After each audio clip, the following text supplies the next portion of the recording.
तो आज बात करते हैं कंप्यूटर के उस हिस्से की जो दिखता तो कम है पर जिसके बिना कुछ भी मुमकिन नहीं। जी हां, मदरबोर्ड।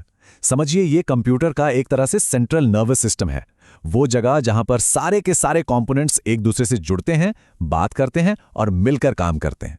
चलिए इसके हर एक हिस्से को थोड़ा करीब से जानते हैं। जब हम किसी कंप्यूटर केस को देखते हैं तो बाहर से तो वो बस एक बक्सा लगता है ना? पर उसके अंदर एक पूरी की पूरी दुनिया बसी हुई है। आज की इस पड़ताल में हम उसी दुनिया के नक्शे को यानी कि मदरबोर्ड को परत दर परत खोलने वाले हैं। तो आखिर ये मदरबोर्ड है क्या भला? इसे ऐसे समझिए जैसे ये एक पूरा शहर है जिसमें बिल्डिंग्स हैं, सड़कें हैं और एक ट्रैफिक कंट्रोल सिस्टम भी है। ये वो बुनियाद है जिस पर पूरा का पूरा कंप्यूटर सिस्टम खड़ा होता है। यही वो चीज़ है जो पक्का करती है कि प्रोसेसर मेमोरी से बात कर पाए और मेमोरी स्टोरेज से। ठीक है, तो चलिए इस शहर के सबसे ज़रूरी हिस्सों से ही शुरू करते हैं। मतलब वो जगह जहां सारा दिमागी काम होता है, सारा सोचना और याद रखने का काम। ये देखिए, ये है सीपीयू सॉकेट। इसको आप कंप्यूटर के दिमाग का सिंहासन भी कह सकते हैं। यहीं पर सेंट्रल प्रोसेसिंग यूनिट यानी कि सीपीयू फिट होता है। ये वही चिप है जो सारे के सारे कैलकुलेशंस करती है और हर कमांड को प्रोसेस करती है। अब दिमाग है तो उसे काम करने के लिए एक डेस्क भी तो चाहिए, है ना? बस ये रैम स्लॉट्स वही हैं, इन्हें डिम स्लॉट्स भी कहते हैं। रैम यानी रैंडम एक्सेस मेमोरी कंप्यूटर की शॉर्ट टर्म मेमोरी होती है। मतलब जब भी कोई प्रोग्राम चलता है तो उसका डेटा फौरन यहीं पर आ जाता है ताकि सीपीयू उस तक तेजी से पहुंच सके। तो सीपीयू और रैम में आखिर फर्क क्या है? अक्सर लोग इसमें कंफ्यूज हो जाते हैं। तो इसे ऐसे समझिए, सीपीयू तो हो गया कंप्यूटर का दिमाग जो सब कुछ सोचता है, और रैम हो गई उसकी काम करने वाली टेबल जहां उस वक्त चल रहे काम की फाइलें खुली रखी हैं। आमतौर पर एक सिस्टम में एक ही सीपीयू होता है, पर रैम की कई स्टिक्स लगाई जा सकती हैं। और हां, रैम को अपग्रेड करना सीपीयू बदलने के मुकाबले कहीं ज्यादा आसान होता है। ठीक है, तो दिमाग भी हो गया और काम करने की जगह भी हो गई। पर ये जानकारी, ये डेटा एक जगह से दूसरी जगह जाता कैसे है? अरे, इसके लिए मदरबोर्ड पर बने हैं डेटा के सुपर हाईवे। और इस पूरे ट्रैफिक को कौन कंट्रोल करता है? वो काम है चिपसेट का। समझिए ये मदरबोर्ड का ट्रैफिक पुलिस वाला है। यही तय करता है कि डेटा सीपीयू से ग्राफिक्स कार्ड तक जाएगा या हार्ड ड्राइव से कोई फाइल रैम में आएगी। सब कुछ, मतलब सब कुछ इसके कंट्रोल में होता है। अब बात करते हैं लंबी याददाश्त की, यानी स्टोरेज की। पुराने जमाने में ये SATA पोर्ट्स हुआ करते थे जिनसे केबल लगाकर हार्ड ड्राइव या SSDs जोड़ी जाती थीं। लेकिन अब जमाना है M.2 स्लॉट्स का।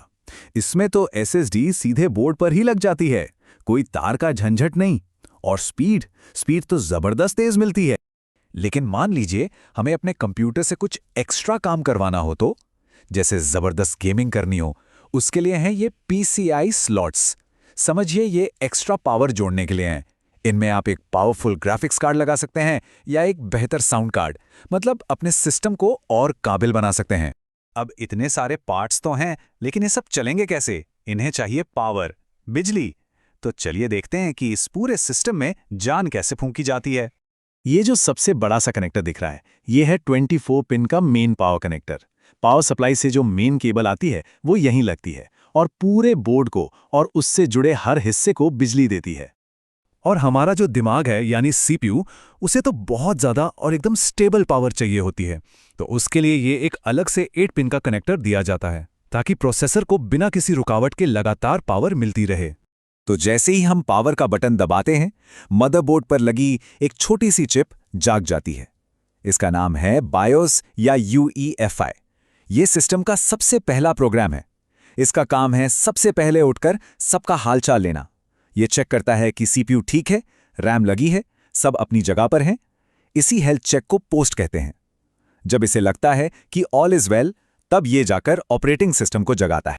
एक मिनट, पर जब कंप्यूटर बंद होता है तो उसे सही टाइम और डेट कैसे याद रहता है? ये जादू करती है ये छोटी सी सिक्के जैसी बैटरी, इसे CMOS बैटरी कहते हैं। ये बायोस को लगातार हल्की सी पावर देती रहती है ताकि वो ये ज़रूरी बातें कभी भूले नहीं। तो मदरबोर्ड सिर्फ अंदर के कंपोनेंट्स को ही नहीं जोड़ता, बल्कि ये हमें बाहर की दुनिया से भी कनेक्ट करता है। यही तो गेटवे है। हाँ, कंप्यूटर के पीछे जो इतने सारे पोर्ट्स दिखते हैं ना, जहाँ pen drive, monitor, keyboard, internet cable सब कुछ लगता है, वो सब इसी मदरबोर्ड का हिस्सा हैं। इसे IO बैक पैनल कहते हैं। और जो केस का पावर बटन होता है या वो छोटी सी जलने बुझने वाली लाइट होती है, वो कैसे काम करती हैं? वो सब इन छोटी छोटी पिन से जुड़ती हैं, जिन्हें फ्रंट पैनल हेडर्स कहते हैं।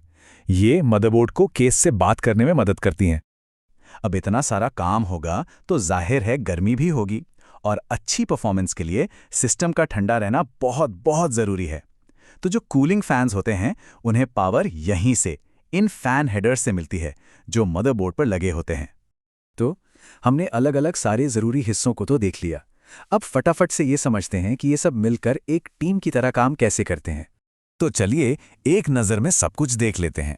सीपीयू सॉकेट में बैठा है हमारा दिमाग, रैम स्लॉट्स हैं उसका काम करने का डेस्क, चिपसेट एक ट्रैफिक डायरेक्टर की तरह सब कुछ कंट्रोल कर रहा है, पीसीआईसी स्लॉट्स नए टूल्स जोड़ने के लिए हैं, और पावर कनेक्टर्स वो पूरे सिस्टम को पावर ग्रिड से जोड़ते हैं। देखा, सब मिलकर एक कमाल की टीम बनाते। मतलब पावर बटन दबाने से लेकर कोई भारी भरकम सॉफ्टवेयर चलाने तक हर एक काम के पीछे इन सभी पार्ट्स की जुगलबंदी है। और इस पूरी टीम का जो कैप्टन है, जो सबको एक दूसरे से जोड़े रखता है, वो है मदरबोर्ड।